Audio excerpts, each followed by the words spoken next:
Hello, welcome to Framework. I am Al Schwartz, one of the hosts of Framework. We are here today to talk about Across the Spider-Verse, the new animated Spider-Man movie, which everybody knows about. In honor of this wildly overstuffed movie, we have our most guests ever on a single episode. So I'm just going to go around one by one and have everybody sound off and tell me, your favorite spider person of the broader Spider-Verse. This is probably the most basic answer I could give, but I still think my favorite Spider-Man is Tom Holland. Ooh. So let's go start with the other host of Framework is, of course, John Bernard. John, who's your favorite spider person? I think it's Tobey Maguire. Yes. Yeah, yes. I think that's the one. And that voice you just heard is our new first-time guest, Mr. Chris Exantus. Chris, who's your go-to spider person? Yeah, it's Tobey, man. Like it's not even a contest. I think of if we're solely talking about the live action. No, you can choose animated. People's. Yeah, you can choose Spider Pig. Well, I mean, like, not Spider Pig. It's Tobey Maguire. I just think that of the Spider-Men, and it's probably because of all the memes too. Memes don't help. Memes also help, but I just personally enjoy Tobey Maguire's how he acts as Spider-Man. I just like the goofy and dorky, and I just kind of love that. I feel like we need to do like a 10-minute referendum on Tobey Maguire's Spider-Man because that turns out I have a contrarian hot take on that apparently. But also it's the one version of Spider-Man that's not in this movie that we're talking about. So he's in there for a second. He's in there. Sorry, yes. You see, his Cliff Robertson gets more play than Tobey. I feel like, but there and that other name you just heard or voice you just heard is our most recurring guest, Mr. Joon Kim. Hello, I'm Joon. Yeah, and who's your Spider-Man? Because two people have already said Tobey, which I would have said anyway. I'll just veer off. I'll say my favorite is the 90s cartoon animated one. I can't remember I think his name is like Christopher. I can't remember his last name, but he's the one that goes, Shocker! Shocker! Shocker! I'll take you to the end of the earth! That's my Spider-Man. The one that looks kind of like Captain Planet. Sometimes never looks like a super buff for some reason all the time. That was a banger. That whole animated show was great. I love it. I mean, that was my childhood. So yeah. And our rounding out our panel of noteworthies here. Awkwardly, a second-time guest whose first appearance will not air until after this one, where we will introduce him for the first time on that episode. But right now, let's just say hello to Mr. Lee No. Allow me to reintroduce myself, I suppose. First, I think Joon's lying. I know who his real favorite Spider-Man is because he slowly indoctrinated me to at least consider this person. But I'm gonna be honest, and I'm gonna add to the flame wars that this podcast will elicit, and go with Tom Holland. I don't think I've ugly cried more. I've never ugly cried more than watching Tom Holland's performances. So we have factions, but he has like 7 films, so it's kind of an unfair disadvantage, right? Kind of, but true. He was really good right out of the gate, I feel like. He's so good. Like that, he doesn't... I mean, I will stipulate he does not have any Spider-Man movies as good as Spider-Man 2, but he is very close to my platonic ideal of a Peter Parker from the comic books. I think the thing about Tom Holland, and particularly his Spider-Man, especially when we're coming off the Andrew Garfield film, which I think the biggest issue with the Andrew Garfield film is that his Spider-Man is unlikable. Yes. And I don't think it's Garfield's fault. I think it's more of the writing. But I think when I saw Homecoming, and I was really impressed because I actually came into it expecting to not like it.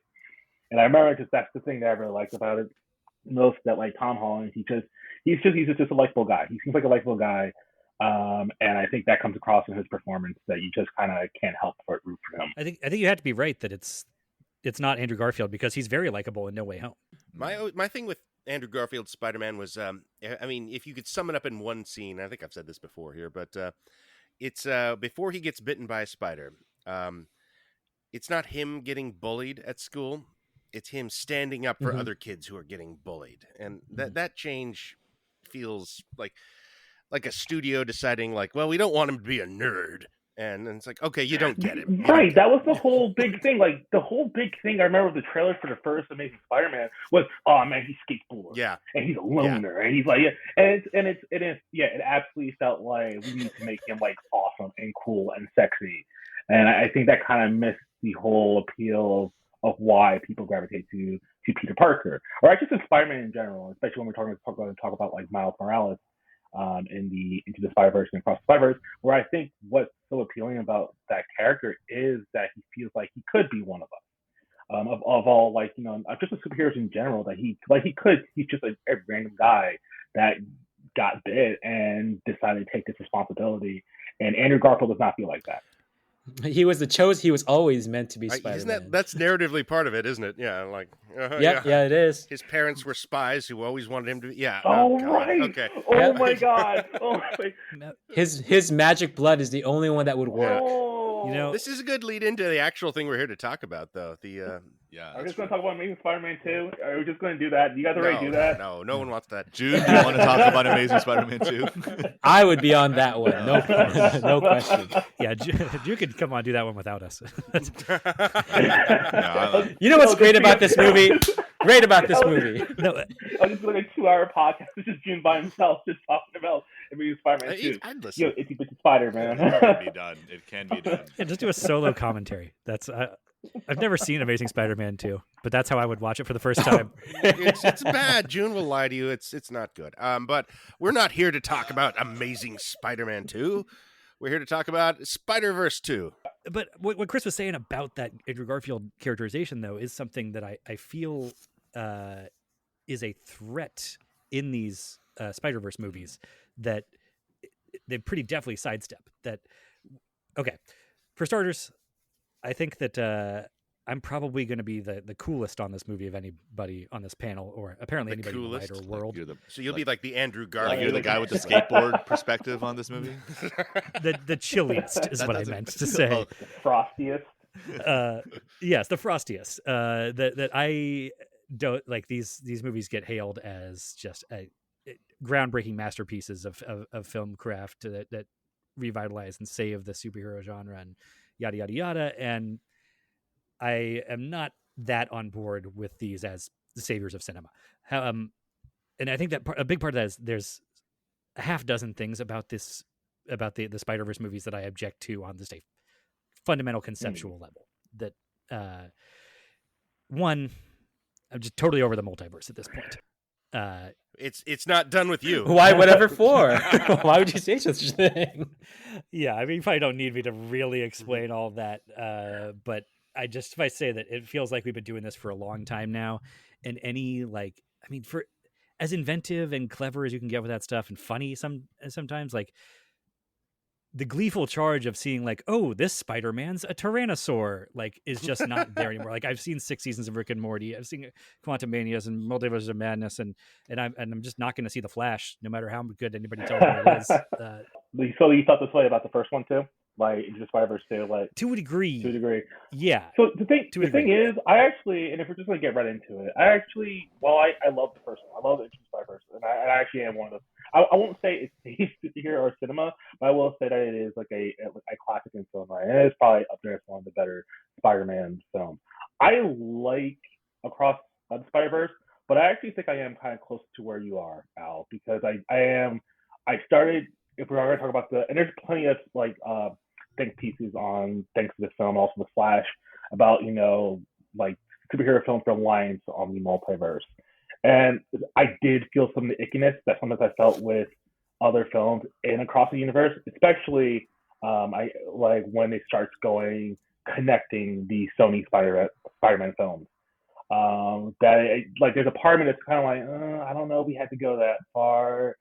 And so I kind of see, and I agree with you. I agree with you to the extent that I kind of feel that way about Across the Spider-Verse. I like it a lot, but not as much as I do Into, because I thought Into the Spider-Verse had a lot of restraint. Yeah, well, it was all fresher then.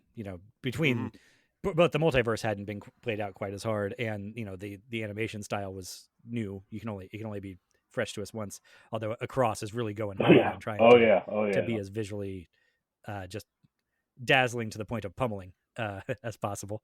Where are you guys, June, Lee? Like, where were you guys on the look of the Spider-Verse? The look of this particular movie, or in general? The first two like movies. these I mean, two the first movies? movie too. I don't think they're wildly different. Love it. I think it's just it was really great breath of fresh air in terms of just American animation in general.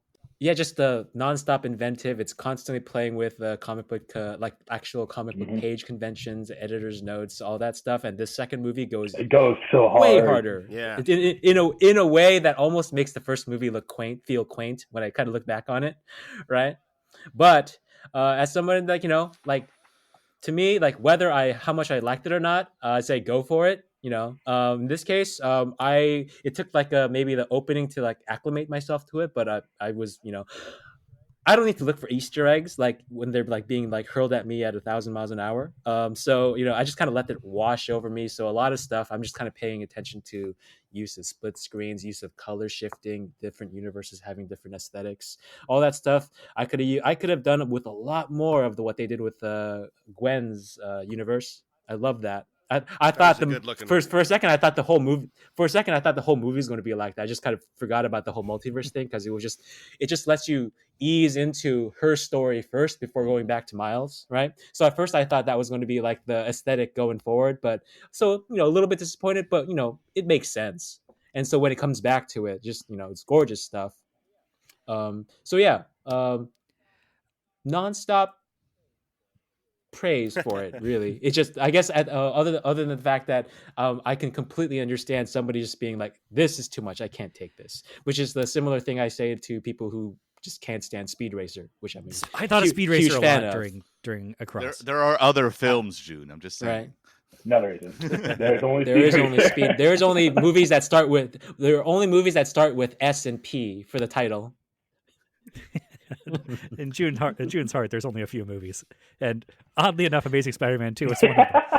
How did that make the cut? All these films, so many good films, and Amazing Spider-Man 2 is just permanently there. One of the goats. You got to be there. If you, I have been to a Hans Zimmer concert, and he rocks the stage with the electro, the electro cool theme.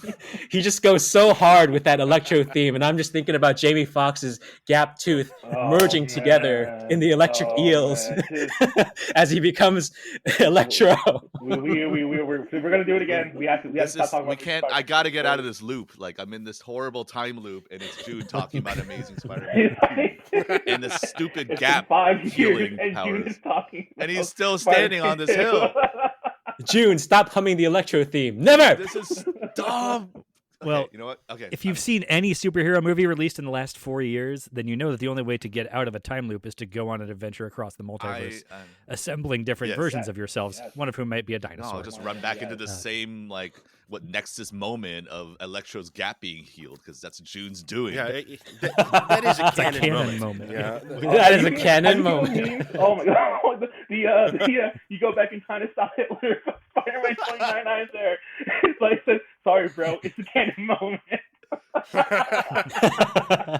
So just circling back to what you were saying about the look of this thing, like I totally get that. For me, it's equal parts like dazzlingly beautiful and like headache inducing, like epileptic nightmare. And but this does feel like, how there's some like bands that are like bands for musicians. There's some comedians that are known as like comics, and this feels like this is animation for illustrators. I kind of feel like I'm the same way, where I agree that it's a wonderful looking film. Like it's absolutely gorgeous, but I also do feel like it can get too abstract to the point that it does feel distracting. And particularly, I had conversations with friends after the film where I thought the Gwen Stacy moments actually were the ones that kind of did distract me. Like I understood what it was doing, and I understand that a lot of it was based on her emotions, like where she is emotionally, and that's what the film is trying to relate to the audience in an abstract sense. But I also felt that it was too much. Like there's that scene with her and like her dad, and it's just so much with the colors, and I think a friend said that it felt like a very like an abstract painting but it did get to the point where Yeah. like I was so focused on that and not focused on what was actually being said that I was like, okay, this is a bit too much. Yeah. Well, you know what's being said. It's just the usual, like, oh, I love you, but I don't know about trusting my secret, you know, superhero stuff, you know. And they're toning the visuals to match the emotional mood of the characters. That's the kind of creative stuff I really responded to in this, actually. I was not a big fan of how the first movie looked because the just the aesthetic had that kind of blurring look. I felt a little like looking at a 3D movie without glasses. Right. Was how I felt Yeah. about it. Right. And so I was very excited when this one started and they had done away with that. They had a new art style. I was like, oh, great. And then I realized, oh, no, that's just how Miles's world looks. So when we get there, it'll be back to 3D world. Right. But, you know, on the whole, I thought this was a much more palatable film to look at and really, really like eye-popping in every way you might mean that, I suppose. Yeah, a little Total Recall occasionally, but oh, I was gonna go Raiders of the Lost Ark, but yeah, okay. There are limitations to that because yeah, it is like it's incredibly beautiful at times, and then also like the Kingpin from Into the Spider-Verse is one of like the most painful things to look at I've ever encountered. That's what I was thinking. It was like it's basically like you know like I kind of defend because I love that part in the first one, like the third act with Miles versus Kingpin, but it's basically it feels like across its basically that entire third act. It's the third act for the entirety of the film. It like just goes hard. It goes hard, and like honestly I appreciate that it did. Like I'm always going to be down for just like for going hard and being indulgent. Like absolutely, I'm fine for that. But I will admit that like I think it did get distracting to a point where like I was now just focused on how much this was as opposed to actually like pay attention to what was going on screen. Lee, are you pro or con on the aggressive eye-popping color stuff? Ooh, yeah. So I mean, it's impossible not to compare Into the Spider-Verse and Across. Should we just say Into and Across? That seems almost too simplified. Yeah. But first, when it comes to my own perspective on Into, I've had many debates, and I can't seem to get around the notion of like which is probably the best Spider-Man film ever. And just because of how much is happening in it and what's possible in it, and for longest time, like Spider-Man films tend to go with a certain kind of really basic template and then maybe mix it around, throw a skateboard in, etc. Right? I'm not trying to trigger anybody. I'm not trying to bring up any other issues, but like you could turn that Poochie knob up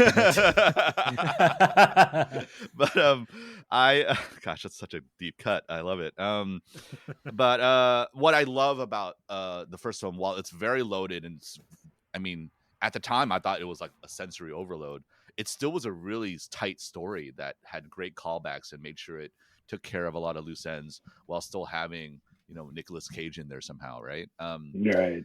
This film, I'm almost like holding back on that critique when it comes to the story because, spoiler, we're only seeing half of the story, right? And actually, that spoiler is June's fault because he actually told me that's what's going to happen as I was walking in the theater. So.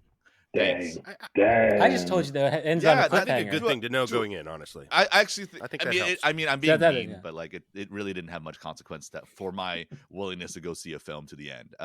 But what happened is, I actually didn't think a lot of story happened compared to the first one, and a lot of things certainly weren't tied up. And to compensate or to fill that void was, you know, times 10 the kinds of things that like said, well, I have to watch this film again because there's so many things happening that even the film, for those who aren't like Spider-Man experts, have to like put up little pop-ups here and there to explain things that are going on. And there were so many moments that I've had in conversation with June that were like, did you notice that they drew this person this particular way because it was trying to evoke a certain kind of thing? Or there are a lot of details, and so I'm trying to answer your question poorly. It's impossible to notice all that on the first viewing, or to catalog all of it. I think it's in a way, this is a sophisticated film, and it's a film that's for Easter egg hunters and for people who are who want to Gunters, would you say?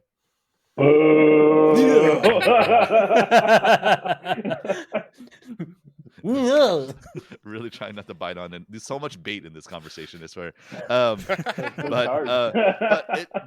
That's what I ended up doing, because I knew that, like, I'm sure I missed some details, and I'm sure there's things that I didn't pick up on, just the week before when I saw it in theaters. But I also wonder, is that good filmmaking, or is that just like, when does it get to the point when, like in a lot of films, when they just, like, I'm gonna dare I say it, hottest take ever, I'm not a big fan of Shrek 2. And I know it defines an entire generation. Whoa! But Whoa. fight me. But like, I don't Shots I fired. don't like all of the little like meta references that have little to nothing to do with it. It's because unless you grew up in 2004, like, you have no idea why that's funny, right? And so I don't think this is what's happening in this film, but I did feel like, as someone who's not a big indulgent, like, I've seen read every single Spider-Man comic, I'm going to get every single reference here. And for me, it's almost like, oh, this is actually maybe a gateway into that world, but I need some time to process it all, right? Yeah. So, like, I think a big aspect of this movie is the fact that it is part one of a two-part film. Not like other films where it might end on a cliffhanger and going into another film. This feels structured, so to compensate for the fact that this is only one half of the film. So, like, when we talk about the prologue with Gwen Stacy, and then we move on to the Miles story, because it goes back to what you guys were saying, where it doesn't feel like there's that much story, at least in regards to the multiverse stuff within the film. So the prologue is more about Gwen Stacy, her relationship with her dad, with Captain Stacy, and then we go to with Miles and his relationship with his parents, and kind of how he feels about trying to juggle with being Spider-Man and being a kid, and as well as being Spider-Man. And then finally, towards the end, do we get to the meat of the film, which is all this multiverse stuff and all that stuff. And I think the reason why this film actually does work to the extent that it does, because I think that if they didn't do it this way, if they had immediately just gone with the multiverse stuff, I think it would have been so easy to get like just overwhelmed with everything. And because you need something, you need a core, you need something that, like, the thing that the first film did so well was that the multiverse stuff was framed around Miles' story. It didn't overwhelm it. It wasn't just purely about the multiverse. It was still Miles Morales' origin story. And I still feel that way about Across. I think Across still does a good job of making the center of this film, despite everything going on.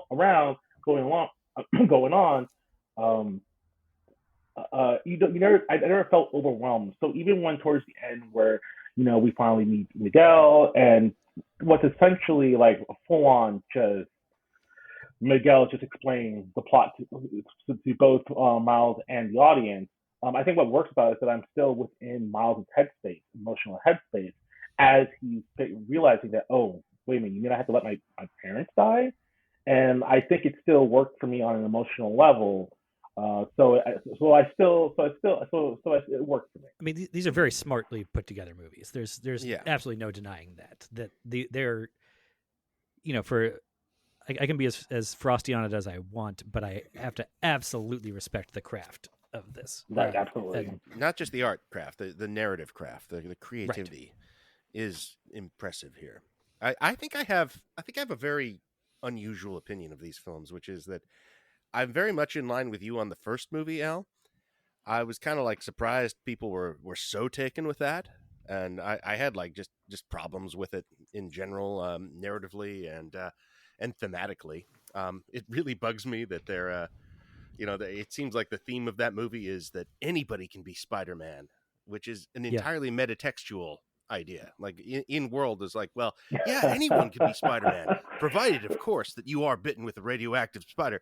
Mm-hmm. Like that is essential. Or you have a Japanese spider robot in one case. Yeah.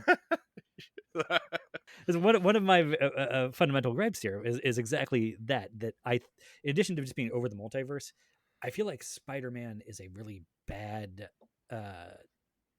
fit for like the center of a multiverse storyline. Whereas there's so many Spider-Men at this point. So well, yeah, but that annoys me a little bit. Like the thing is, I love Spider-Man. He was like probably my favorite superhero growing up. I mean, neck and neck with Hawkeye because I was a weird kid. But sorry, I just think that's really interesting. I want to talk about that if that's okay. Hawkeye, huh? And What if Hawkeye had a multiverse? It's not that Just saying. complicated. I'm just very much a middle child. Anyway, The one that misses all the You time. can do it at this point. you probably could. Yeah, it's Cat Hawkeye. Oh, yeah. Exactly. No, there's like one uses a sling, one uses a bolo, Medieval Hawkeye, yeah. any sort of missile. They all have different missile weapon. Anyway, the point is, the thing I like about Spider-Man is not so much the like iconic power set of spiders is a weird kind. For as famous as Spider-Man is, and iconic as he's become among the superhero pantheon, spiders is a weird choice for a theme for superpowers to begin with. Because it's like, yeah, I guess they're strong if you think about it, and They have webs. That's the whole point. They have webs. They're webs, and they can crawl on stuff. I don't know. But mainly, it's just that Peter Parker is such an individual character, and the character there underneath the mask was so appealing to me, and so individual that I don't know that you can do the iconography of Superman, of even a Batman, as somebody who's experiences tragedy and is driven by vengeance to embrace the night. You could do that in a lot of different permutations. You could do Captain America at different phases of and takes on what America means. But I don't know, like Spider-Man just seems to me like, yeah, everybody can be Spider-Man. There can be a million different Spider-Mans. I'm like, yeah, but the appeal to me of that character is always that there is this very distinct individual underneath the mask. And so I was kind of like opposed to it on those grounds. And then you only want a white Spider-Man. Absolutely, got it. How did this That's podcast become about that? Sorry, No, that's not at all no. what you're saying. To be clear, I'm being a jerk. Of course. No, it's not that. But I only want a male Spider-Man because I was also especially 30 minutes in, and suddenly I'm roped into this. No, actually, that's look. Okay, but the other objection I'm getting to here is that I opposed to Spider-Gwen as a concept as well, and not because it's a girl Spider-Man, but just because Gwen Stacy was for decades, including the decades that I was reading comic books, one of the vanishing few examples, being being a Spider-Man character of Uncle Ben, of a character to whom the main drawback of comic books that they never commit to an actual consequence. She was one of the only characters that stayed dead, and that gave Spider-Man's mythos a weight that was not there when I read other comic books. And the X-Men were just bringing everybody back to life, and the Avengers comic books. This person had been dead for 6 months, but they're all back. And that gave Spider-Man some pathos and weight. And so I really don't like. Why do you want Gwen Stacy to die so tragic badly? Yeah, no, God, why? Why specifically just Gwen? I want Peter Parker to hurt. No, but I want Uncle Ben to stay dead too. I think they should have had an Uncle Ben Spider-Man in there somewhere. I was kind of hoping for that. Right? An Uncle Ben Spider-Man. I want Aunt May, but Cliff Robertson swinging around New York. Like person. Well, that's what I thought was so cool about this new movie, Al. This is all by way of saying, I don't like the basic concept of Spider-Gwen, and man, this movie and Haley Steinfeld's performance won me over to that character. Yeah. Okay. Yeah. Really, really strong. You're too late. That took too long. It's a long, overstuffed movie. It's hard to parse. It's so hard to parse all the layers, man. It's such a deep movie. So when I was bitching about Into a moment ago, it was to set up that I really liked this one. I thought this was the better film. I was very taken with Across, and I was surprised, even as it got great reviews, and I was like, yeah, the first one did too. I'll get to it when I get to it. And then I did, and I was like, oh no, I understand now. I am on board with all this. This is really interesting stuff, and that's because it worked with the characters and the sort of metatextual idea about what these movies are to people. They took that ball and ran with it here. This is a movie that could only exist after we've had, 75 superhero movies in the last 5 years. We are so used to all the Stations of the Cross for Spider-Man that we know what they're talking about when they talk about canon moments. And, it's not just the uncle that dies. There's also got to be a police captain that dies, like we can kind of like, oh yeah, we're always doing those things. And the movie is sort of about how, maybe the younger generation doesn't just want to see that shit over and over again. Maybe they would like something new, something original. And I love that. I thought that was so great. It's a movie about people who have had too much comic book films, I mentioned this I mentioned this on the thread that we kind of all post on, but one of the things I liked about this one is that it takes something that connected all the Spider-Man from the first one, which is that they've all experienced this loss, so they find like this unity in being Spider people together. And then the second movie kind of flips it. It's Well, like, isn't this a should we problem be with okay superheroes with in this? general? Like, So this should is we the problem with like superheroes in general. be where so okay many with that just were expecting defined that to like happen? some kind of tragedy, to the point that like right. So the meta-textual like kind of idea is that in order to be a superhero, you are defined by this tragedy, whether it's losing your home planet or your parents getting shot in the alleyway, and it has to happen over and over and over and over and over again. Because if you're not, if you're just someone who no, I've never been through anything traumatic, never been through tragedy. I'm just a superhero because I think superheroes are cool. Like, are you truly a superhero? You know? We'd be emo Peter Parker. Yeah. Jabbing our fingers. I feel like this exact thing has happened with Batman at the same time. They just haven't had a movie to kind of clarify it. But how many times have we seen Martha Wayne's pearls hit the ground of Crime Alley? You know? Yeah. Oh my God. Yeah. It's in such fetishistic detail. Uh-huh. Thank you, Zack Snyder.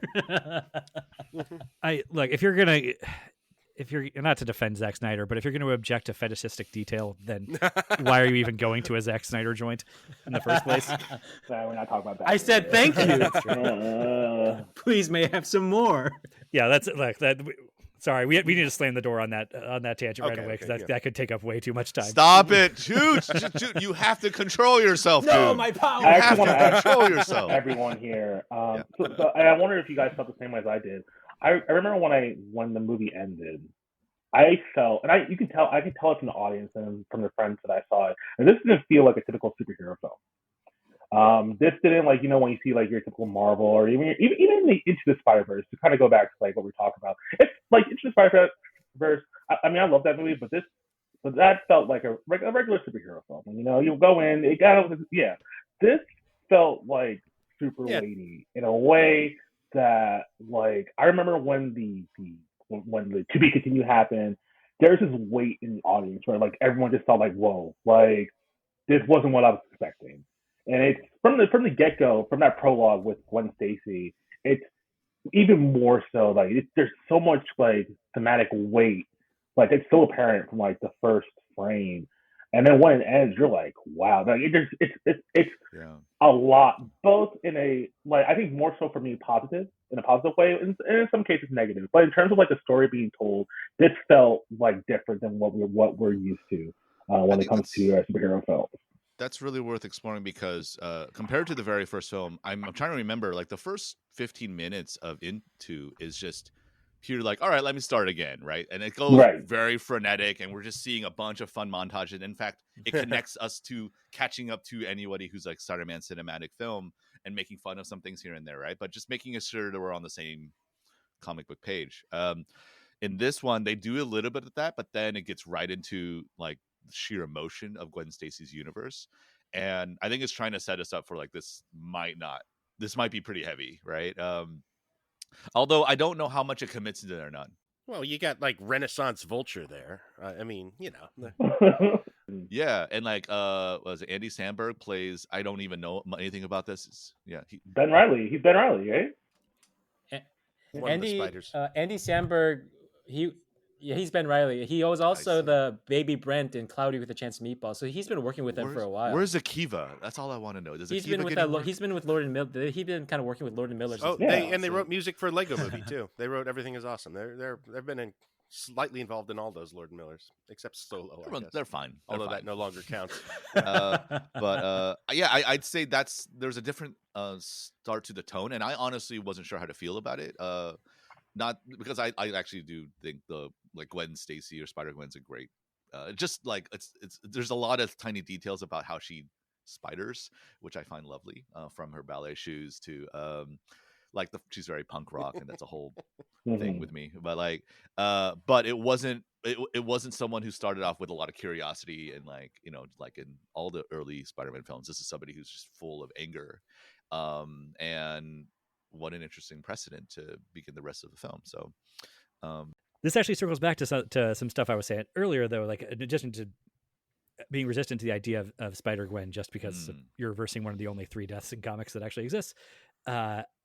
the initial vibes I got of her were that that they're also she's got some Andrew Garfield punk rock Spider-Man. She's got the spider powers, but she's also a cool chick who's, without any of the angst or the awkwardness that fuels Peter Parker, but they give her the angst right off the bat in this one, which went so far competent as a because they had her killer Peter, which is spider. I'm trying to figure out how to kind of in a gender neutral spider person, spider like a in a professional way, spiderist. Yeah, but spider pig and spider dinosaur are not people, so that's reductive. That's more reductive. Spiderling. They call them Spider-Men in the film, right? I mean, they just say, "Yeah, we're a bunch of Spider-Men. I'm Issa Rae. I'm a Spider-Man. Whatever." Yeah. I think. Okay, but I think you're right. She is like hyper competent as a spider person, but they lead off with the angst and her like mistake that she killed the guy. Yeah, she's got pain. She's got baggage. Yeah, well, you need that. I'm sorry. Like I'm with Spider-Man. So I'm wondering, can I ask a really bold? This might go into all of literature kind of question. Is the film trying to say that this is such a overdone, like trope? I think that might be the most appropriate word. Where in order for a hero to become a hero for the people, something terrible must happen to them. I want to hit this hard because like that's clearly the theme of this film is like, this must happen, Miles, otherwise you are destroying the fabric of existence. And he's like, no, I can have it all. And no, right? I mean, he doesn't have it all because his uncle died, so he had his uncle. We don't know. He had his Uncle Ben moment. Yeah, right. But that was only one canon moment. There also has to be a captain who dies. You see. No, that's all the Spider-Men have the Captain Stacy and they have double. But arguably the Chris Pine and Spider-Man in the first. Yeah, the Chris Pine Spider-Man in the first movie was his Captain Stacy. Absolutely. Moment. Yeah, it kind of breaks down honestly when you sort of get in there with a fine-tooth comb. But I don't think that's. I do think that yes. I although I don't necessarily think it's that personal tragedy is what the. As an operating as a call to action is what the film is refuting. I think it is just these ossified story beats. That we just like, we demand these in every single Spider-Man story. I think that is I think that's what the movie's pushing against. That we just have to do the same fucking story over and over again. Well, I like John's take on this a lot. I mean, we don't really know, to not answer Lee's question. Right. We don't know what this movie's take on it is until the second half of it comes out. Right, of course. Where it lands on that's going to mean a lot in terms of parsing that. And the metatextual stuff is such a big part of this that it's going to drastically change how we. It's gonna allow Miles to have his cake and eat it too. There's no way they're gonna not only have him watch his uncle die, but like have him watch his dad. Like, it's not going to do that. Like for as much as we say that it's the film's super weighty, these are films still for kids, and like so of course we know that it's going to find an answer. I'm just wondering what kind of answer we're gonna get and whether or not it'll be satisfying or not, because Across is bringing up all these story beats. It's not that. I think part of the reason why it moves the way it does is because it doesn't need to answer them until Beyond. But I am curious how Beyond chooses to answer those questions. And I think how Beyond does will ultimately make or break Across. This does remind me quite a bit of The Matrix Reloaded. And not just that one, the pirate sequels too. Yes, it's a frequent problem with these. Anytime they try to do that sequel that's like 2-part to make a trilogy, like everyone's trying to go for that Empire thing, and they all often end up kind of Avatar: Last Airbender. Has anyone pulled that off? This has some Empire in it too, I guess. Shoot 2 movies at the same time for your second and third films in a trilogy, and it works. Has that ever happened? I would say maybe Back to the Future, but that is debatable. Some people are. There's like lately, it's been like actually. I think it depends how you feel about Back to the Future. I mean, like, if we're talking Matrix, so not Resurrection. Revolution. So I did rewatch those 2. Revolution. The third one. Reloaded. One, I think Reloaded is kind of amazing, like low key amazing. It's not like the first one, but I think Reloaded has a lot of what I like about the Matrix. It's the problem. Revolutions is the problem. I mean, come on, that's the one. Revolutions tries to answer them. I think it answers in a way that I don't find. I don't find appealing. Yeah, and so I am worried about Beyond because I'm worried for that exact reason, where it's gonna answer it in a way that's just kind of like, basically I don't want another Endgame. I just don't want another Endgame. I need you to explain. Yeah. What does another Endgame mean in this particular context? Was Infinity War and Endgame so back to back? Oh, they were. So this is okay. So they were. That's the one that worked. So like yeah, context, that's the one that worked. You know, I tend to be kind of the guy who hates on Marvel films, though I have been trying to tone that down. You know, it is what it is. You know, like but I actually came off really liking Infinity War. Yeah. world's such catching up to you foresight, now. you know. But I really liked Infinity War. I remember really enjoying Infinity War. Because it's just for a lot of the same reasons that I actually enjoy across the Spider-Verse, which is it felt weightier thematically. Like the idea of like if my complaint about the Marvel films is that there's no like stakes involved. Suddenly, basically there's like, you know, the heroes. It's a foregone conclusion that's like, you know, all these heroes are gonna win. You know what happens when you have this villain who is so like powerful and basically unstoppable that these heroes can't do anything. And I actually kind of really enjoy like watching like Thor and Iron Man, and Captain America, like go up against this force that they had no real way of taking down. At least with Infinity War, because you know, like the whole thing is that it's actually Thanos is the main character of Infinity War, and you know, but then with Endgame, I felt like when it tried to tie up a lot of those loose ends, it did so in a way that was so I was so unsatisfied with how it did to the point that I remember I was in the theater and I was actually kind of laughing at how much like this Endgame seemed to kind of like completely shit on Infinity War, like just because so many plot lines were just done like off camera. Like by the time we got back, suddenly the whole thing with Hulk. Yeah, it's Mark Hulk, or was the Smart Hulk, for example. Or like the East India Trading Company killing the Kraken off screen for Pirates 3. One of the most mind-boggling decisions in studio filmmaking ever. It's just one of those things. Like something happens. I also kind of not blanched. I kind of like a knee-jerk object to Infinity War and Endgame being included as a successful, because what is it? It's not completing a trilogy. It's fair enough. Whole other set of a whole bunch of things. I feel like the context. Well, yeah, but to me that's it's an even harder, higher hill to climb. I don't think so. I think it's just a very different one. Fair enough. What I'm struck by is with a lot of these examples, I guess doing Infinity War, Pirates of the Caribbean, Matrix Reloaded, I guess even going back to Empire, it seems like the cliffhanger ending of part 2 is that a main character dies, right? And then fails, or is right going to they have to be saved from the netherworld at the beginning of part 3. Or for Dead Man's Chest, Carbonite. Yeah, whether it's Carbonite or Thanos snapped, they have to be undusted, whatever.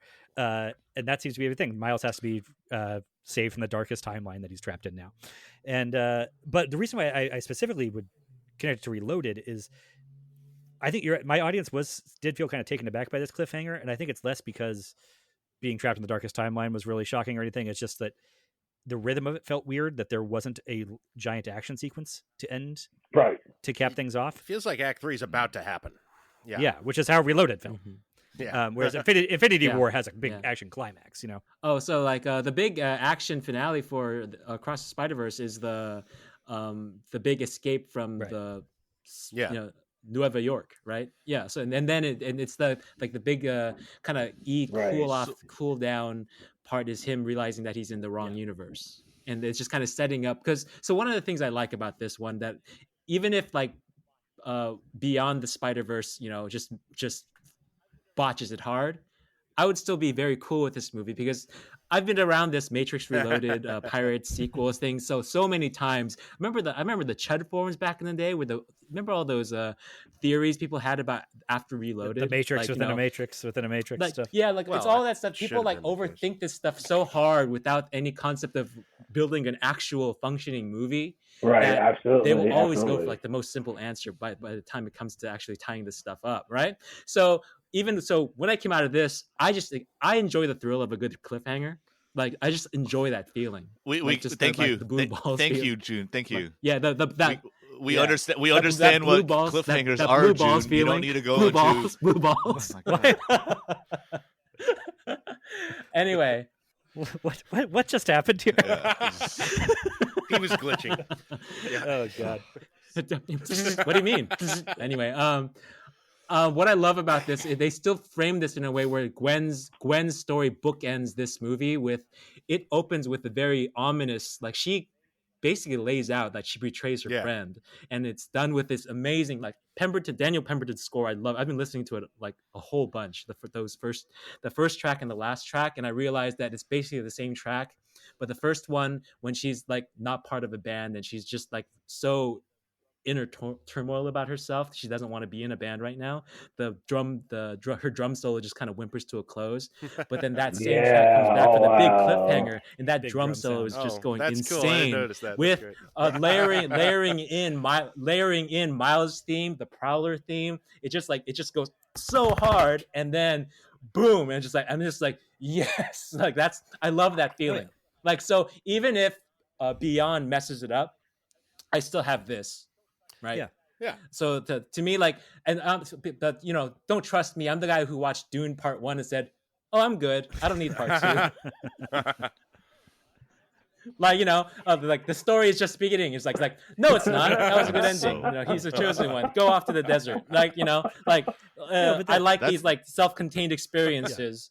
And that could be a really fine place to end things. Like the first Matrix ends on like, I'm going to tell you how this begins, not how it ends, and dude flies off. But and that's an ending. Still. I've talked to one of our kind of mutual like people that we know online that really, really enjoyed the movie, but the ending just really just was it just killed it for him. Like the way the cliffhanger, like, because, and it was it's like a matter of inches. Like for him, if it ended just a little bit before that, he would have been fine. But this one, because he loves Empire and he loves all those kind of cliffhanger endings, but this one, for some reason, the fact that you could see Miles about to break out of it, like mid-action, like that kind of messed it. But for me though, I love that, because that reminds me of manga chapters where it's like, all right, now time for my special move, and then next issue, like, to be continued. Well, it's that feeling. So I totally get why people like just don't react well to it. But for me, that just kind of I enjoy that juice. I do kind of buy that. I mean, that's the point of a cliffhanger, is that you end up hanging on a cliff, not with them pulling themselves up, where they might have off a fighting the cliff, chance, because that's where the excitement is. Yeah. But beyond that, yeah, I mean. No. But I kind of don't think that he's going to just escape there. I think, I mean, and I kind of I'm fine. I would hope let not. him be the damsel. Like have him rescue him. Rescue missions are fun. Well, so there's a really weird shot. I don't know if anyone noticed it. Like, so towards the end, where we're supposed to get like two shots where it's first focused on Miles, then it cuts to Gwen, and then there's a scene where like Miles is about to get out, and you see him about to like smile in a way to kind of like mirror Gwen's smile at the end, but it cuts just right before he makes the smile, a quick smile. The point of that actually kind of like can't recall, but I'll have to receive it. It's like it's clearly meant to like mirror, like they're both like we're both about to like mirror like both Gwen Stacy and Miles. They're in a jam right now, but they know they're going to be all right. But it's just kind of weirdly how like they leave off Miles, where it seems like he's about to make that smile too, but it cuts him off right like immediately. Yeah, I mean, I don't remember that. Maybe I was resting my eyes after 2 hours of exercise. I want to be like honest, and I'm like really intrigued by the third film because of this entire universe. And I do like maybe like multiverse fatigue happens because when it exists and we have to just combine everything into like a council of Ricks or a council of Kangs or what have you, right? And we did it here. We got it, right? But I mean, that used to be a lot of fun, and now it's just like, okay, I can't keep track of everything. Can we just go to a focal point? But this particular universe fascinates me because, sorry to go back to the like discussion we had before about the trope of heroism and the tragedy that comes with it. In this case, as Miles as Prowler, the tragedy happened, and instead of becoming a hero, we presume, I think, that the Prowler is a villain. Well, actually, I don't even know what's up with the Prowler.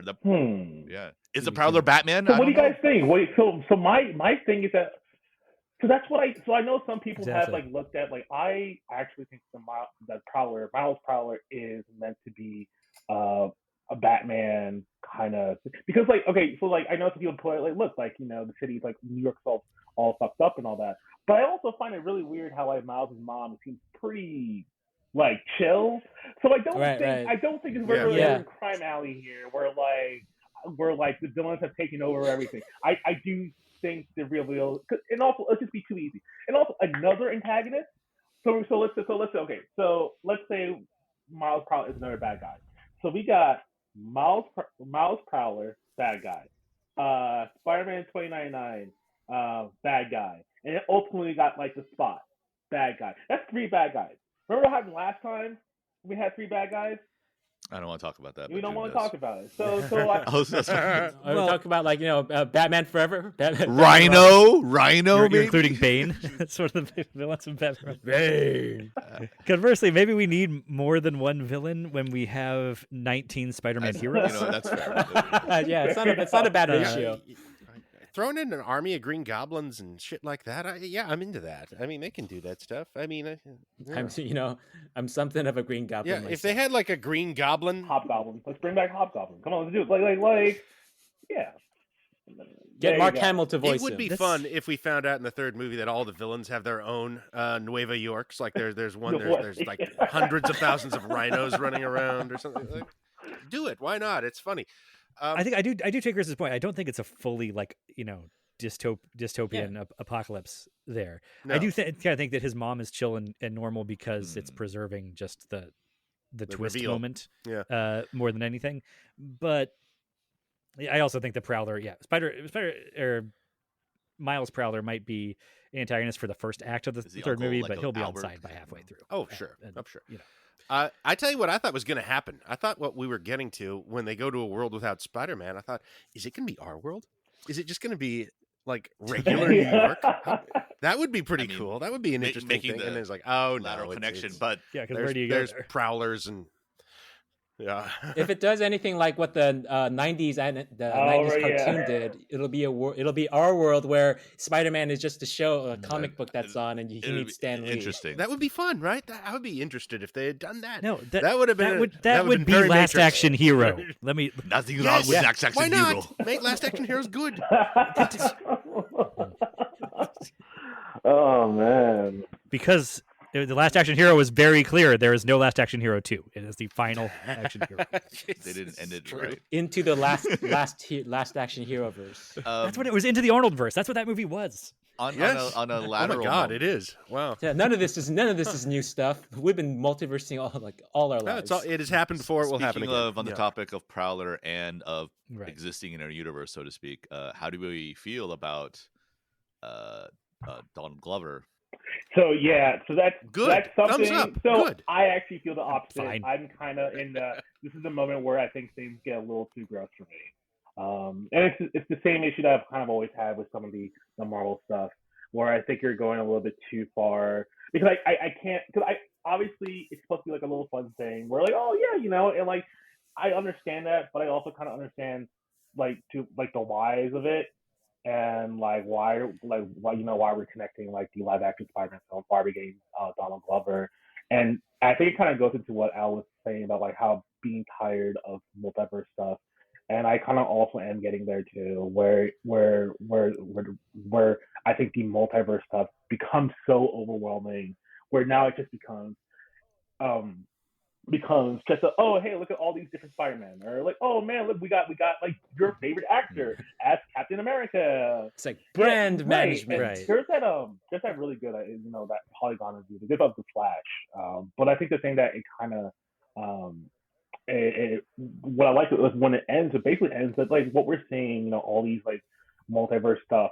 They're promises us stories that we never got to, but what we're all to see just brands, like different brands. Like that's all it is now, is just your favorite actor here as this Spider-Man, or your favorite, like that's, we can do it now, and it kind of means that nothing really matters anymore. Like I mean, the Space Jam movie. Yes, exactly. Space Jam movie. That kind of like revealed it all. Like it was like, oh no, these are all IP. We make money off of all of these.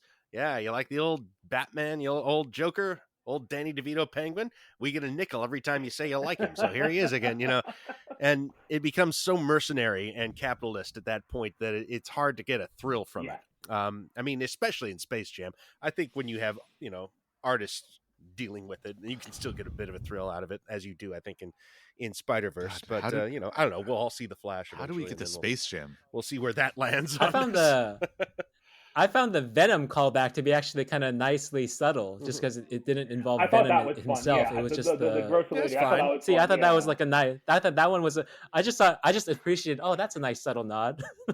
like only if you've seen the movie would it make any sense. But otherwise, it's just a live action world where a lady's just like, what are you doing? I mean, I definitely knew. I was like, this is somebody.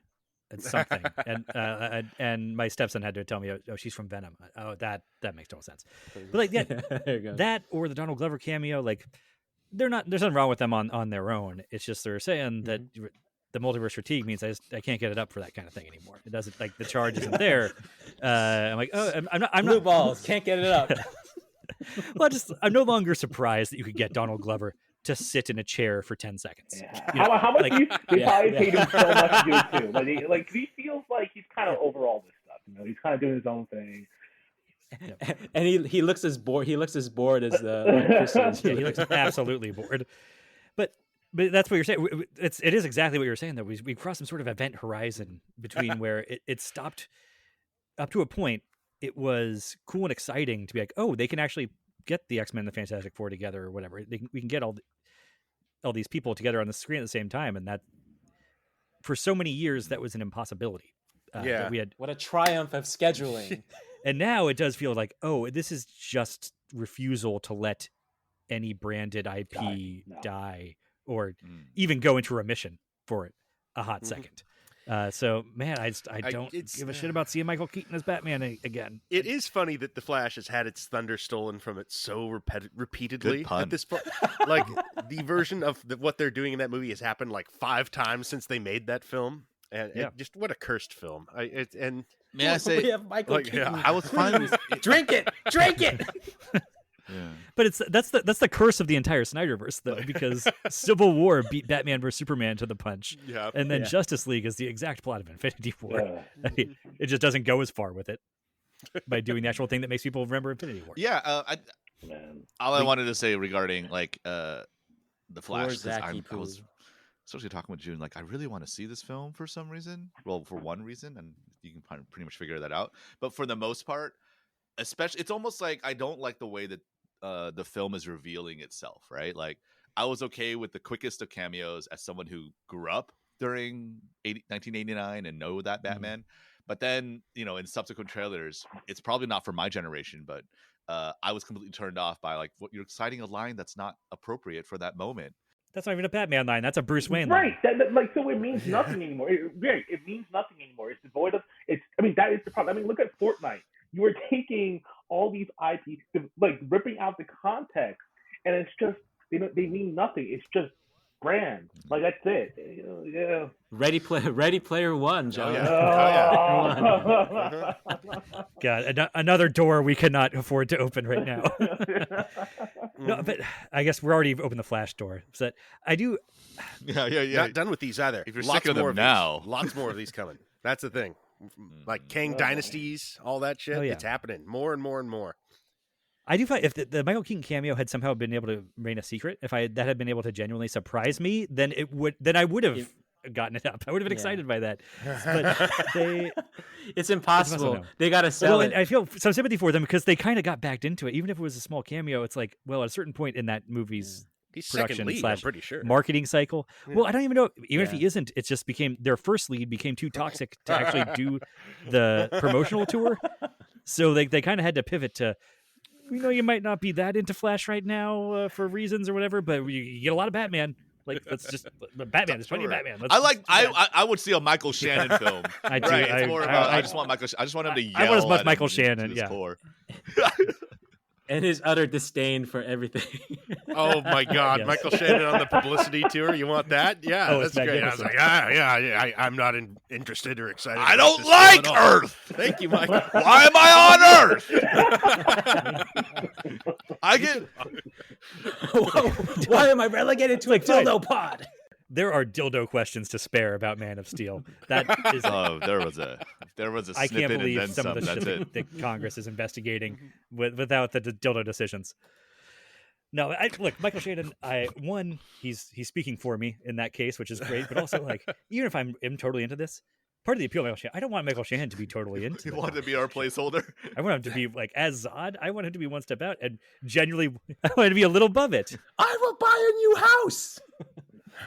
Not bored by it, but a little angry at it. Another super guy I gotta find out. Well, When this comes at the heels of like something about Harrison Yeah. Ford being in the new Captain America. It's like, what do you think about Red Hulk? What's Red Hulk? Maybe. Yeah, it's actually kind of nice because I've actually mentioned that sometimes I do find it disingenuous when a bunch of Marvel actors will be like, "Oh man, I love Spider-Man. I live and I breathe Spider-Man, and I cannot believe that I finally had the opportunity to look." Remember those couple Like- of like a few years like this was like 10 years ago ish when Andrew Garfield got Spider-Man and Ryan Reynolds got Green Lantern, and they made those big Hall H appearances, and there's like this is for the kids out yes. there. Yes. uh-huh. and like Ryan Reynolds did the Green Lantern the whole speech. Oh, Like, yes, like- of course. Everyone remembers where they were when Ryan Reynolds did the Green Lantern speech But at that's Comic-Con. but that's also beside the point where like I feel like so stuff that we're talking about was in its infancy. Well, maybe not in its infancy, but we were in a place where like that like It's puberty. we weren't as cynical.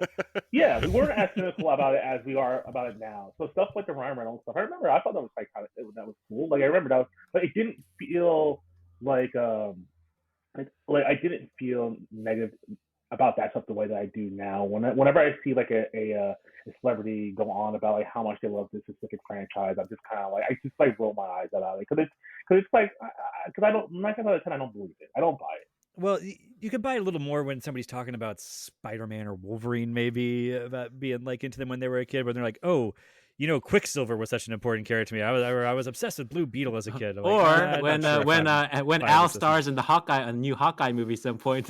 I've always been the Hawkeye. This is true. This is utterly true. Why won't everybody that's the believe me? That's the thing. All these characters have, somebody who cares a lot about them. So, I mean, it's probably not. Benedict Cumberbatch Yeah, probably that's didn't true. give a shit about Doctor Strange, but somebody did. No. Like, yeah, fair enough, Yeah. fair enough. And maybe someone wants to hear that, and someone like maybe yeah. It's like you buy it I from get Tom that. Holland. Mm. He's just the eager beaver. Yeah, Tom Holland sells it with his aw shucks stuff. I don't buy it from Tom Holland. He seems like Peter Parker. He doesn't seem like he ever gave a shit about Spider-Man as a kid. So that was one thing a lot of people criticized. Sorry to make it about the thing, but like about Tom Holland's performance, that he was just like wide-eyed kid and having fun, and then canon moment, and like who knows what kind of direction they're gonna go with after that, right? So if we're gonna talk about that, so with No Way Home, so they're kind of claiming that apparently this is now his real origin story, right? This is, or at least this is how I've heard some people kind of explain like the first three: Homecoming, Far From Home, and No Way Home, as that this is actually his true origin story where Spider-Man becomes Spider-Man, right? Yeah, something like That's that. very. I think that's a conservative way to think about it, right? Like it's like it speaks to what we've been saying throughout this podcast. Is this has become that formative, defining thing that makes a Spider-Man Spider-Man? Because before, there was no real major sacrifice. He was just Tony Stark's Padawan. Say before they die, they gotta say, "With great power comes great responsibility," and the audience will go, "Woo!" We were wooing. I was there that night. Yeah, but these canon moment things, I think maybe pointing this out maybe will have the added benefit of making people think twice about just doing this shit over and over again with your next Spider-Man or whatever. Like, hopefully we don't need to kill Gwen Stacy again in the next Tom Holland or whatever they're gonna do now. Like, hopefully we can just Wait, didn't he? like. That's why I actually really liked the big changes they did to the Spider-Man story with Tony Stark and the suits and all this, and then in the MCU, because we fucking seen it all at that point. Do something different with him. Do something new, and yeah, of course, No Way Home. Well, that's the biggest Miles hit Morales ever. character. Yeah, yeah. That's doing something. That's a new take. And So they're wait, forced so- to do it at this point. There's been so many Spider-Men. Yeah. Well, okay, but here, here's the thing, and this is the most important, I guess, thing about this to me, and I kind of like what you're saying, John. I hope that is kind of where they're going with it. Is the metatextual stuff about canon moments being about how we don't have to just repeat these same beats ad nauseum anymore. Where I hope they're not going with it is, and that means we don't have to. We can undo the death of Gwen Stacy and Captain Stacy and Uncle Ben and nobody and Aunt May, and nobody ever has to have a personal tragedy. There are no consequences anymore. There is no sin. We can do anything. I don't think Beyond will do that. I think I trust Beyond enough to not do that. Yeah. I think like we've been talking about, I think narratively, I think these films are really well done.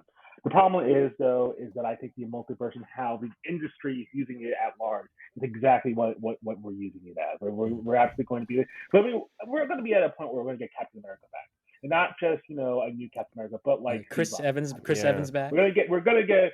Yeah, I think so too. And Tony Stark, all of them. Yeah. I don't think he wants back. I don't think Chris Evans wants It back. really depends on how the career is going. That's what it really depends on.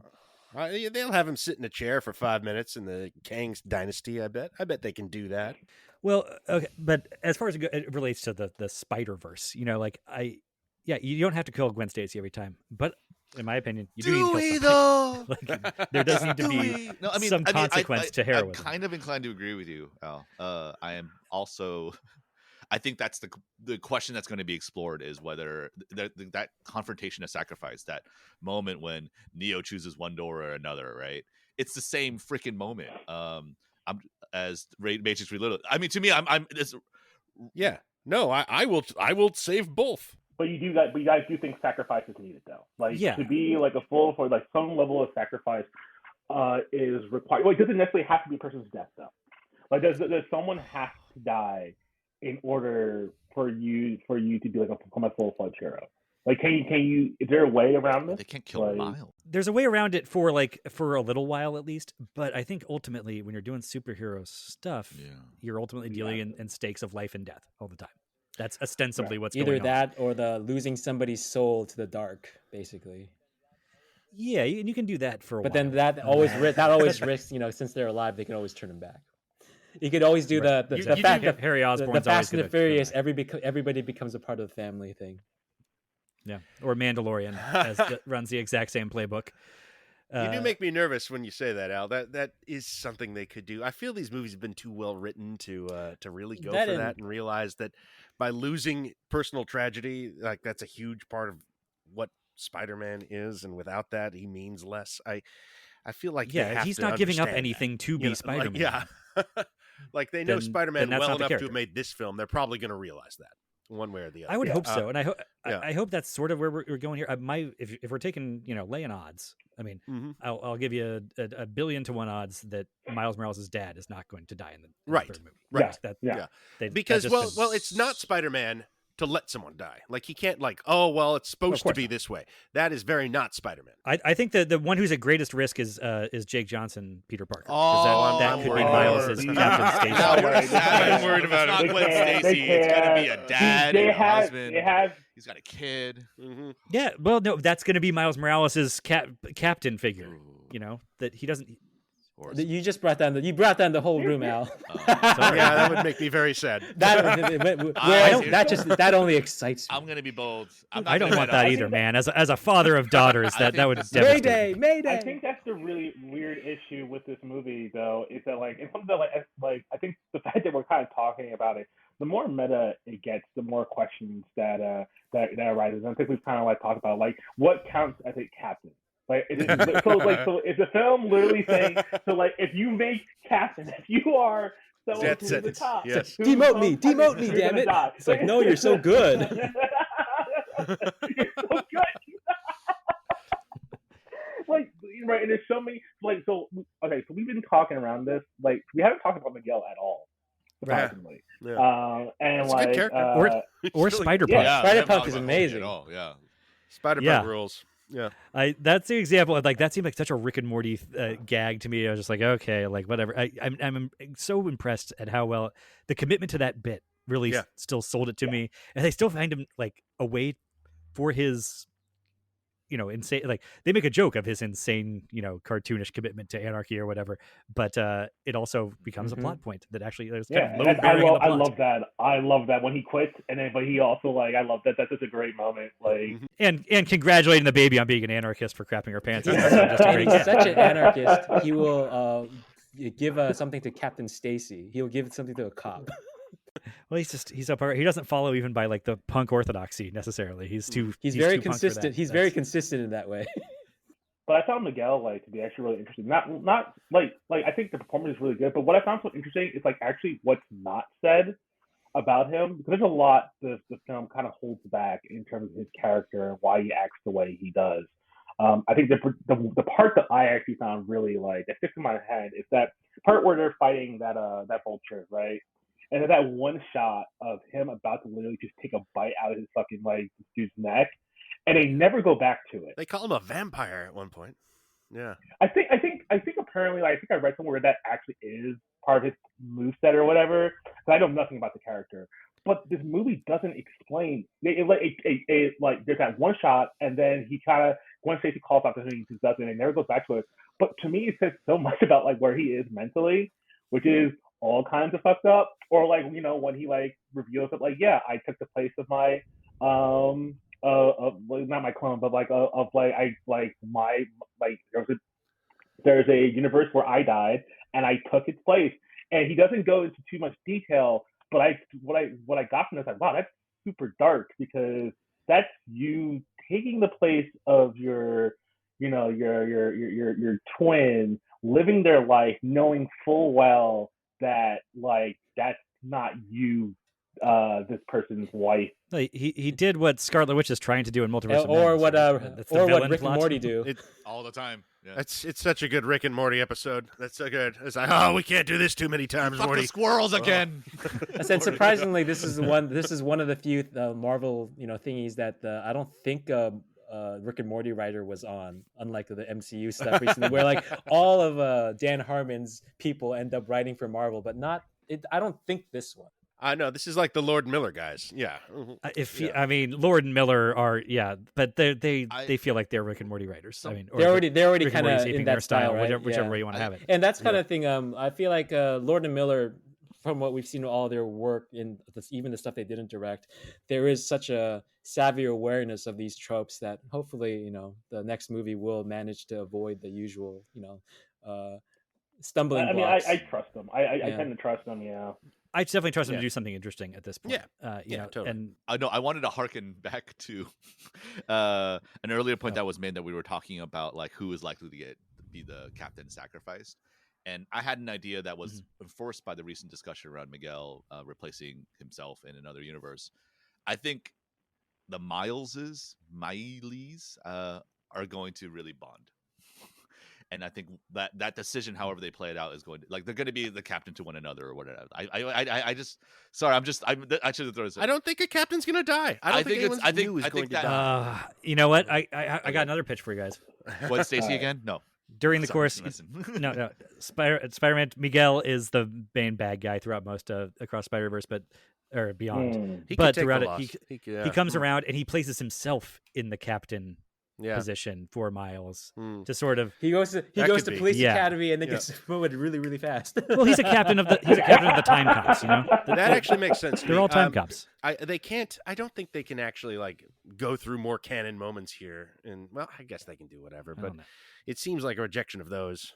And that just means don't keep killing people. Maybe it's a rejection of them, but it's also, I don't know. I mean, another way of interpreting it, and I think they're smart enough to like look through this, is that Miguel's point is that when you remove the tragedies from Spider-Man's backstory, the universe collapses. Right. Yes, or that's the theory that Miguel has. Had their tragedies, right? Which I don't know, holds some water to me. No, I mean metatextually, it's 100% correct. But that's also villain talk. But it doesn't seem like something that's in vogue right now. So another thing about multiverse storytelling, and I just feels like the age of IP in which we live in, it's part of it is soulless corporations drawing bloods from these stones and endlessly yada yada.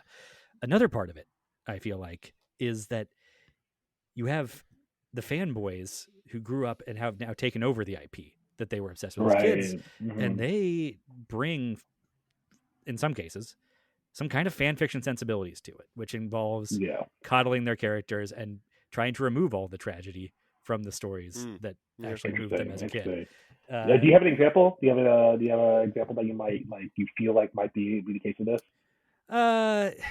Well, I mean,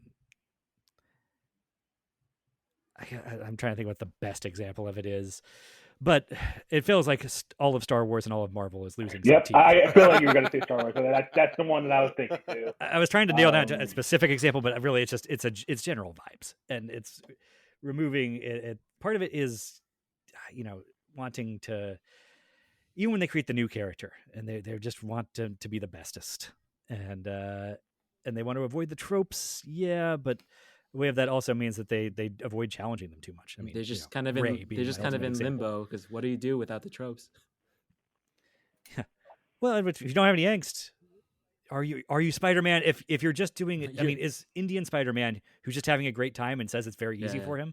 Is he a real Spider-Man? Is he a real Spider-Man? We want to watch 4 movies of him having a great time and not having. Well, his angst. canon moment was averted, so no. Right. Yeah, his world's falling so apart. Now his world is being break down. Yeah. So it's interesting, like how the film actually does make several suggestions that maybe Miguel's theory is not correct, right?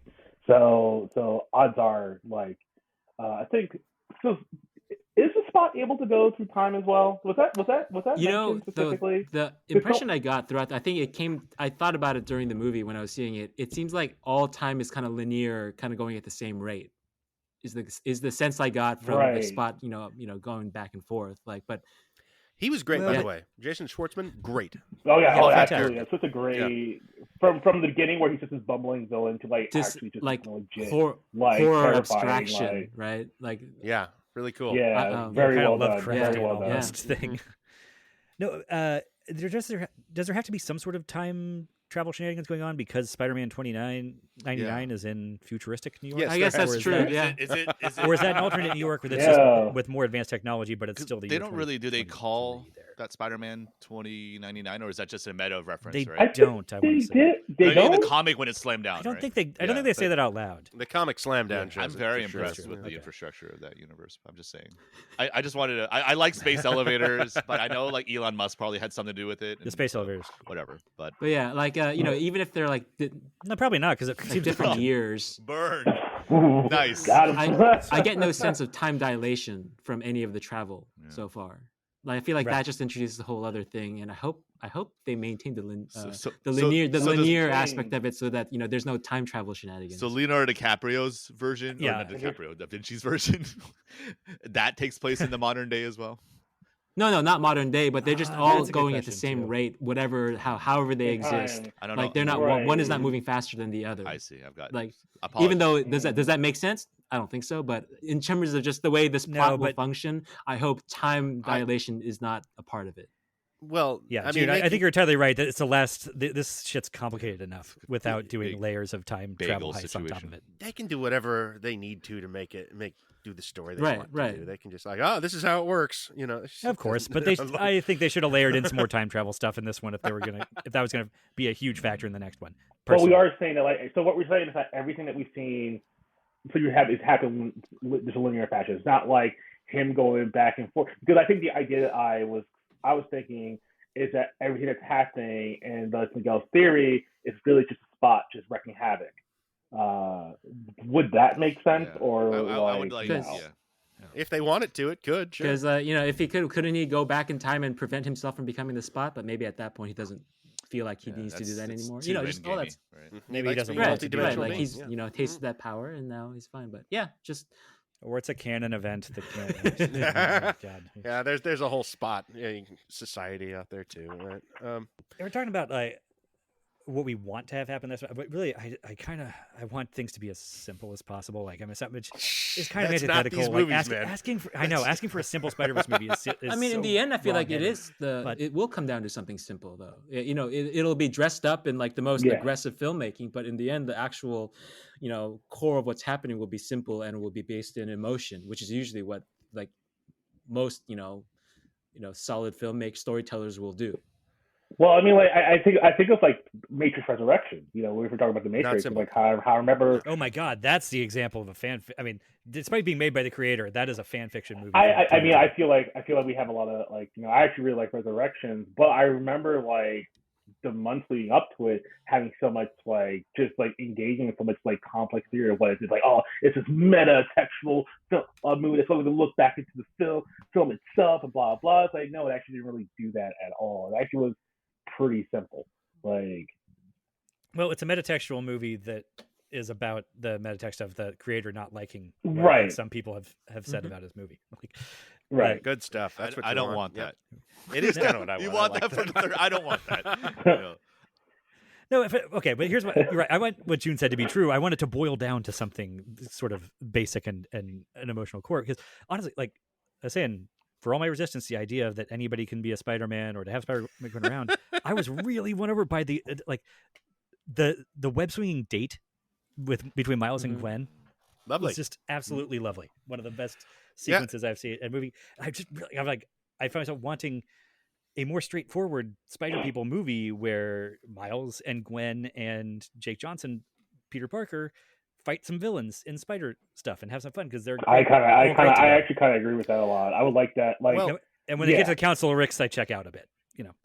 I mean, are we not kind of getting that in this film for a large chunk of it? Like, No, there's because a good it- 45-minute it's all- sequence here, yeah. which is Spider Date, and it's also like Miles and his parents, and it's all really winning stuff. And I think it's why the movie is really successful. Is all those scenes are quite good, and they're still visually interesting and exciting. Because you can imagine a version of this movie where it cuts a lot of that stuff out in favor of the Spider-Verse stuff. Oh no! Right. Like Bad. there's a version, but there absolutely is a version that I can see in my head that like probably like just a more streamlined version that focuses more on the Spider-Verse stuff because that's the thing that draws in people and makes the most money. Yeah. As opposed to what I think. That's why I think it's really smart with how the film is structured. It's what people remember and what they talk about, like us on this podcast. But I think the reason the movie works is that other stuff.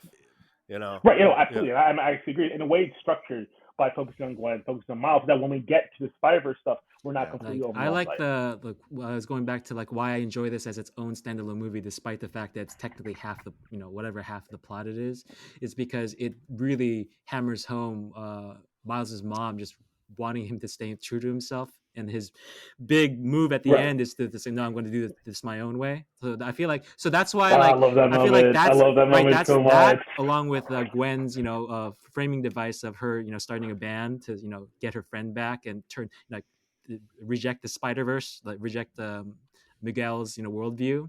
I feel like that in itself becomes its own like really satisfying closure for me, and that what I'd like about this cliffhanger, this is just to go back to cliffhangers for just a second again, is that it closes off that character arc for this one, like Miles just claiming his own position, and then for the end, like it gives you a taste of what's to come by like flipping what he just made a decision on, and he's seeing like another mirror version of himself that he needs to confront. So it is setting up this is what's to come in the next chapter. Basically, next time on Spider-Verse. I hope that they don't lose entirely that emotional track of. And again, I don't think they will. I think what these creators are really good at. I look at Cloudy with a Chance of Meatballs. I think of Lego Movie. I think they're really good at perhaps absurd and as crazy as those films can get.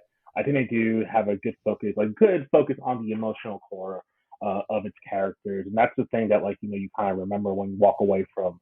That you remember, and that's the thing that appeals to me. And I think they're gonna. I am relatively optimistic they're going to pull it off. And even if it's messy, even if maybe not everything works, I think we will get through the ending, and it'll be a somewhat satisfying conclusion. I'll be like, okay, I'm happy. I mean, I do think maybe I couch that in a backhanded way, but I think it's actually a pretty incredible compliment to the construction of these movies that in a lesser version of this type of fantasy stuff, you have the the romantic subplot or whatever, the grounded emotional time, and you need to do that to ground the character somehow. But you're in a lesser movie, the audience is impatient during those parts and going, right, yeah, but fine, but I want to go back to Tron or whatever. Get me back to the Matrix. Let's go do the thing that's on the poster that we're here to do. Give me my Spider-Man. And the fact that I wanted to get away from the Spider-Verse and back to the simple, just hang out in New York with Miles and his family. Like Miles and Gwen are just really well written, and they're just really well acted. And they also want to get out of there. Right. Yeah, and I'm with them to that extent that I want to get out of the Council of Hicks. Spider Horse is like, I want to get off. I want to get off the Spider-Verse. Yeah, just go find another paper vulture. Stop the Spider-Verse. I want to get off. I wanted to add to that's a better title than Beyond. General point. Like, these moments, these little things like the dates and all that are so they maintain and abate like a lot of my cynicism in general that I think this machine tends to crank out, where they want to load so many opportunities as possible to create merchandising and like other promo opportunities. And I mean, it's fun, like picking out Easter eggs, but I haven't really been to an Easter egg hunt since ever. So, and as an adult, I think it's highly inappropriate versus like emotional catharsis as well. So I never want to go, if I become cynical towards these particular films, I'm like, I think I'm going to be pretty much done with film, except for RRR or something. Yeah. Well, they only make these. If you want to talk about like a bad cliffhanger, if you've seen Fast X, that one made me howl. Yeah. Okay. So like, you know what? Here's the thing. The funny thing is, I agree. I kind of agree. But like, do they have to save Dom Toretto from the underworld in Fast 11? Maybe. Maybe. Problem. It is a dumb ending, but I think that's what makes it fun because it is a dumb clip. Yeah, I was cracking up, and the thing is, the ending credits song and the end credits whole graphics for both Spider-Verse, the new Spider-Verse and Fast X are very similar. They're very somber. But it's like, but Fast doesn't. That's the thing. It doesn't. I love doesn't earn it. But it's goofy. But it does not earn it at all. Like Spider-Verse, when I remember, I remember, like the audience sat down for those end credits because it's very somber, very because you're reflecting what you just saw. My audience was different. Mine was you could hear the audience like on pins and needles, and then when it went to be continued, they were like, no, like it reminded me of when the ending of Inception, right? Where it was like I called it like it was like a pleasurable groan of like irritation. Like they're engaged, June, and it's like you can't do this to me. So you can't do this to me today between like multiple iterations of blue balls and now a pain moans of irritation. It's awful. Just being tweaked for 2.5 hours. This film is PG-13 and it's PG, right? Oh, it's PG. So even better for your case. Thank you very much. Yeah. Mm-hmm. I think somebody says hell once. What the hell are you doing? It's like, all right, well, we've touched on blue balls once again, and it's been about 90 minutes, so we should probably wrap this up. Thanks, Lee. Let's wrap up. I'll go around. What's everybody named like your one favorite like small bit or performance that it's not the major point, but there was one line that Oscar Isaac delivers is just like when he's just fed up with Jake Johnson's Peter Parker. He's just like I've had just the right amount of you as he walks away. That is a great line. I just remember thinking like basically the same what you said. I was like in my head I was going, that's a good line. Yeah, that's it's just a better version than it needs to be of a right. Like it's not. I've had it up to here with you, and like he delivers it with, which is what I was expecting it to go. But because that's all you hear. But then the way he said it is it's so much more. He has a tone of like somehow Palpatine has returned, but this time it works. Right, because he's fed up. That's the actual point here. He's not like, I'm sick and tired of all these Palpatines. So I have a quick question. But so is this version of 2099 the same version as the one in the end credits? I would assume so. I would assume so. Yeah. So hey, sure, why not? Yeah, because it's like if you have a chance to go back and watch it, it's like a completely different character where he's a lot more jokey. That's true. And I was kind of curious of like where if it is the same character, like where is the first time he's jumping into. I guess that's supposed to be the first time he's used. I mean, it's kind of like stuff, even right? the final shot of the movie proper for the previous movie. It's Miles laying in bed, but it's kind of like it's his younger self, because he's aged a little bit since like a year and 4 months. So they're just kind of a little bit of fudging the time, fudging the characterization. I feel like Yeah, I guess that's so. my guess. I guess so. He's also still 2 years younger than he should be, really. But that's a whole other right. tangent. Just why is he going? Why is he going to college? He's having one of those early Why is meetings. he- Okay. right? He's on a fast track. He's on a very guided Sure. fast track. Okay. I would feel better, or I would have an easier time and just feel better and less creepy about investing in the romance if he's not like, oh wait, they're 15. Like, at least make him like 17. 15-year-olds want to have sex. Yeah, I know, but I don't take their feelings I was seriously. actually kind of surprised when he actually explicitly says that he's 15, even though like there are hints in the movie about how old he would probably be about that age. But because while watching the movie, I think all these hallmarks of like coming of age stuff, I assumed he was probably like 17 or something. I think but like without Yeah, really same here, placing it same in my here. head like that. But then when he said Yeah. 15, he's like, oh, okay. He should have been. and him being like a young 14 and Into the Spider-Verse puts that movie in a weirder context to me too. But anyway, we're supposed to be ending this with positive things. The thing that Yeah. one thing I also loved was his roommate at the dorm at school. Just Yeah. non-spider character, just very grounded, very lived-in guy that would be at home in a slice of life drama about being a teenager in New York. And I just a very bit character that I found very charming. My moment, very relatable moment for me was the Jake Johnson Peter Parker showing pictures of his baby when the baby is right there. Yep. Yeah, been there, done that for sure. Yeah, that was my best laugh. What about you? I Lee? responded really strongly to Hobie, just kind of throughout.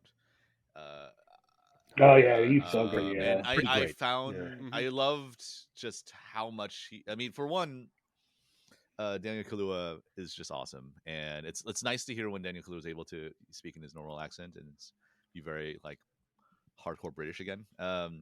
But it's fascinating because I think we talked a lot about captains, but also like mentor characters and people to guide Miles. And of all the people, I was most surprised, I think, watching it, that he became the sort of beacon of light in all this chaos for him, right?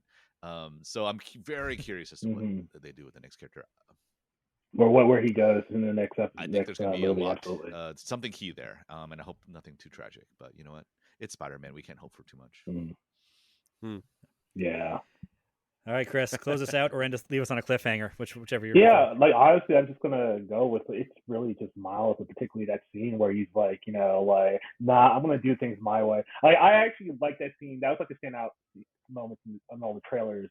That's like a big climactic moment. Well, like even smaller. it's I know that, but that actually is the moment for me. Like I know you want it small, but like I'm kind of looking through it. That is both because it is a big climactic moment, but I think it kind of adds to what June was saying, that how like even if Beyond doesn't work out, it's everything that comes like when we first saw to up to that moment, and then he just kind of says that to Miguel, like he just rejects Miguel's whole worldview. It's not even about like it being humorous to me, but it's the thing that like sticks to my mind. And I remember just getting this being like as someone like who I think personally I do like Into better, but that moment was so emotionally emotional for me that like I was just really like an emotional high when that moment happened. So that's just the moment for me. I know it's not like small. I know you guys are small, but I I like that. Shamik Moore. What's the actor's name that does Miles' voice? Shamik Moore. I thought he kind of underplays that line, which in a nice way. So I think it counts. Like he does. It's not a big delivery. He just says, "No, I'm going to do it my way." Yeah, I don't think it counts, but it's you fine. can overplay it. I'm such a big fan of The Get Down, and it's like probably one of the few Baz Luhrmann projects. He's the guy. Yeah, he's like the guy in that. Shaolin and all that. And yeah, I was surprised because I think they pitched his voice a little bit because that was a while back, but fantastic performance. Did they have to have, right? Yeah. Good fit. All right. That's it. Thank you for listening. Well, this has been the Spider-Verse, appropriately stuffed full of thoughts and ideas and people. Okay. Well, rate and review the podcast on the podcast provider of your choice. That helps with visibility, or not, whatever. Thank you very much, Chris. Thank you very much, June. And thank you very much, Lee. We'll speak to all of you again, hopefully in the future, about other films and other Spider-Men. Because, there's a Spider-Man in all of us, and, anyone could be wearing the mask. And we will all find our own canon moments. And, oh, God. Okay, the podcast is over. Good night. We'll find a way to get it up. Blue balls? What's this about?